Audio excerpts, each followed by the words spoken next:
எது யாருமே பண்ணாத விஷயங்கள்லாம் கூட நம்ம பண்றோம்.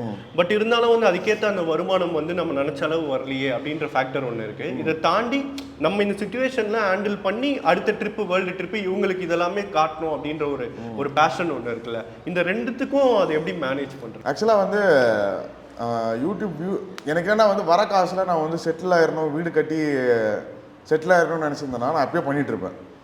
எனக்கு வந்த வியூஸ்க்கும் எனக்கு வந்த காசுக்கும் நான் எப்பயோ ஒரு பெரிய ஒரு பங்களா ஒன்றத்தை கட்டி ஜாலியாக வந்து என் ஃபேமிலி வச்சுட்டு நான் ஒரு பிஸ்னஸ் ரன் பண்ணிட்டு ஜாலியாக வந்து செட்டில் ஆகிட்டு இருப்பேன். முடிஞ்சிச்சு லைக்.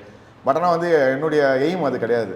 அதனால் வந்து காசு வரதை சேவ் பண்ணணும்னு நினைக்கிறத விட எனக்கு ட்ராவலுக்கு போதுமான அளவுக்கு எனக்கு காசு வந்தால் போதும் அப்படின்றதான் ஒரே மைண்ட் செட்டு. ஸோ அது சில டைம்லாம் வரல அப்படின்னும் போது ரொம்ப மென்டலி பிரேக் டவுன் ஆகும்.